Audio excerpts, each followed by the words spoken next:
বছর পর চাচির হাতে রান্না খাচ্ছি, মনে হয় আমার মৃত মায়ের হাতে রান্না।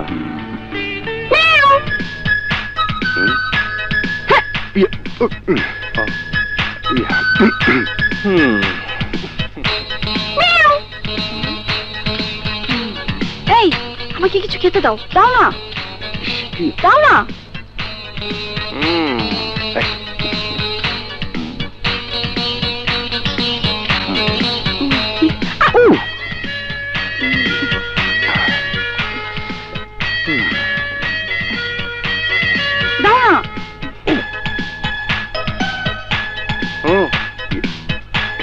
না না, ঠিক আছে।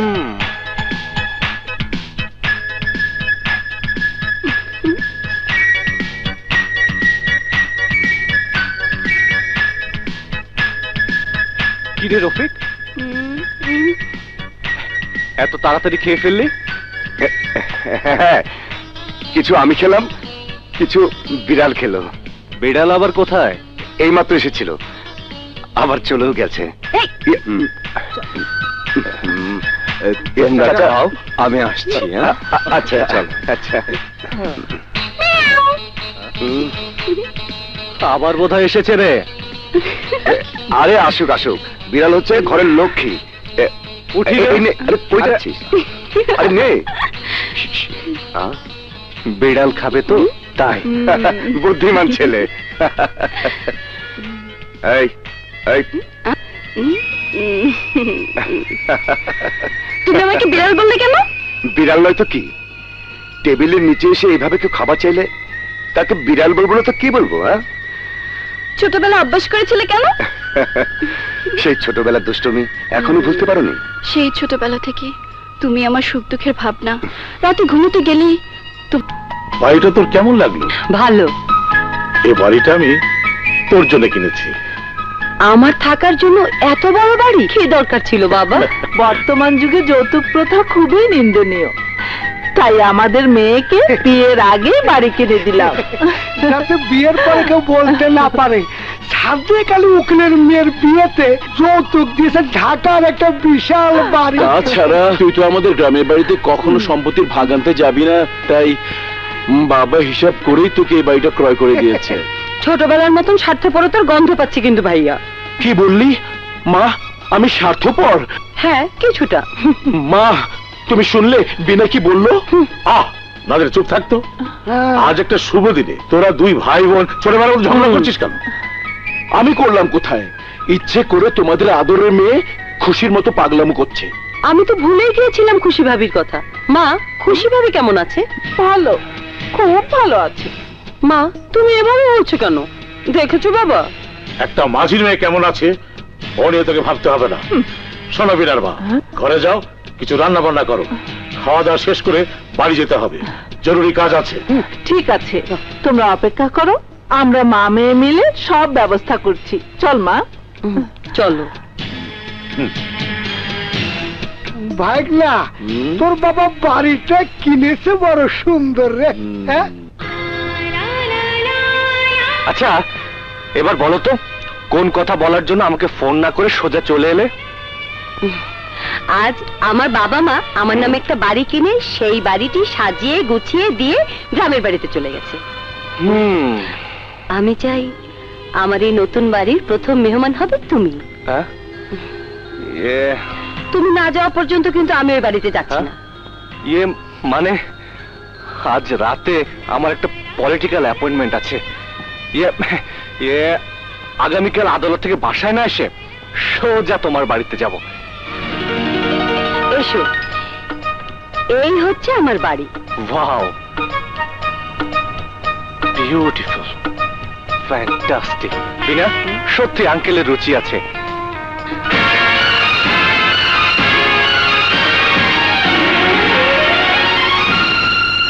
মামুন, জাস্ট 2 মিনিট, তুমি একটু বসো, আমি কিচেনে যাবো আর আসবো। বিনা, কিছু বলবে?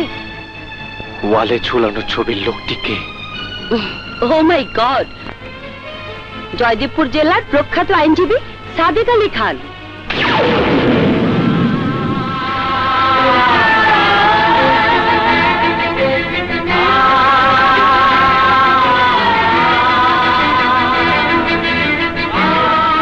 ব্যাপার মামুন? হ্যাঁ?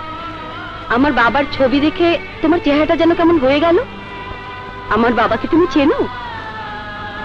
তোমায় দেখে আমার মৃত বাবা মার কথা মনে পড়ে গেল। সরি মামুন, আমি বুঝতে পারিনি। তুমি বসো, আমি আসছি। যে সাদেক উকিল তোমাদের বিষ খাওয়াতে বাধ্য করেছিল, তোমাদেরকে মৃত্যুর কোলে ঠেলে দিয়েছিল, তার মেয়ের সাথে আমার প্রেম হতে পারে না। যদি আমি স্বপ্নেও জানতাম, তাহলে আমি বিনার দিকে ফিরে তাকাতাম না। তাকানো তো দূরের কথা, ওর আশেপাশেও যেতাম না।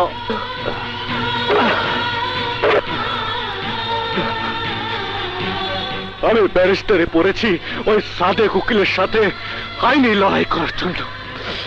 ওই সাদেক উকিল জীবনে যতগুলো মিথ্যে মামলাকে আদালতে কৌশলে সত্য বানিয়ে জয়ী হয়ে নামকরা উকিল হয়েছে, তার দ্বিগুণ মামলায় তাকে পরাজিত করে জনসম্মুখে প্রমাণ করে দিতে চাই আইনি পেশা শুধু মিথ্যেকে সত্য বানানোর জন্য তৈরি হয়নি।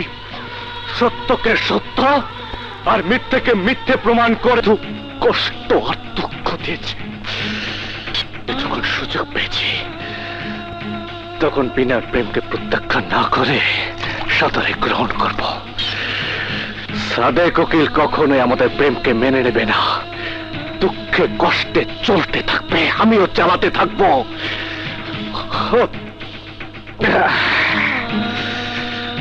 বুঝতে পারবে মেয়ের কষ্টে বাবা হৃদয় কতটা চলতে থাকে।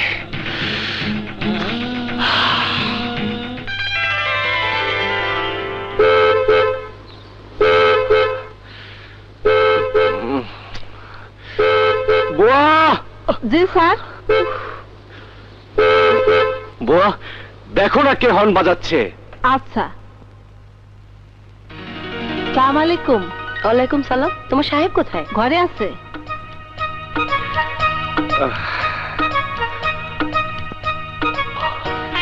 গত রাতে কিছু না খেয়ে মুখটাকে পেঁচার মতন করে চলে আসার কারণটা জানতে পারি কি? শরীর মন ভালো ছিল না বলে চলে এসেছি। ইস মামুন, তোমার মুখ দিয়ে মদের গন্ধ বেরোচ্ছে। মানে তুমি গত রাতে মদ খেয়েছো? মামুন, তোমার সাথে আমার জরুরি কথা আছে। তুমি জলদি ড্রেস পরিবর্তন করে এসো, তোমাকে নিয়ে বাইরে যাব।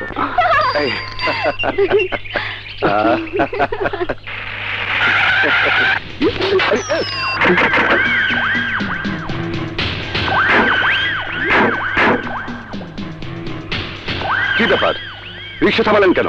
ওসি সাহেব, আপনার হাতের বামে বসিয়ে যাকে নিয়ে রিক্সা মুক্ত বাতাস খাচ্ছেন, তিনি আপনার কি হন? মানে ইয়ে মানে বিয়ে এখনো করেননি, হয়তো করবেন, তাই না? দেখুন, এটা ঢাকা শহর নয় যে আপনার যাকে ইচ্ছা তাকে নিয়ে রিক্সায় হাওয়া খাবেন। দেখুন, আপনারা যা ভাবছেন তা ঠিক না। উনি আমার নববিবাহিত স্বামী। নতুন নতুন বিয়ে করলে একটু লজ্জা পায় বলেই উনি ইয়ে করছেন। মোহাব্বত চেয়ারম্যান কন্যা মিস পারুল, বাবার মতো চালাকি বুদ্ধি তো বেশ ভালোই শিখেছেন।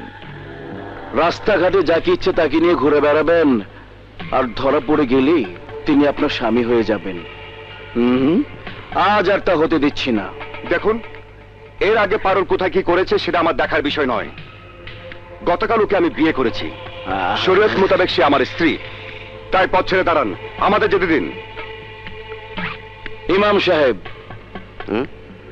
ওসি সাহেব যখন শরীয়তের দোহাই দিয়ে পারুলকে তার স্ত্রী বলে দাবি করছেন, তখন আমাদের একটা দাবি আছে। 100 বার। বলুন, কি দাবি? আপনি এই মুহূর্তে আপনার স্ত্রীকে নিয়ে বাসায় উঠবেন আর রাত কাটাবেন একত্রে।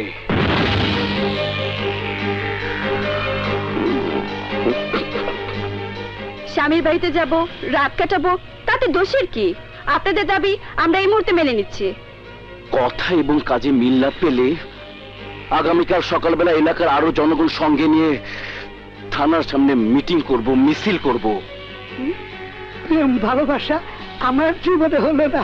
এই রিক্সা করো।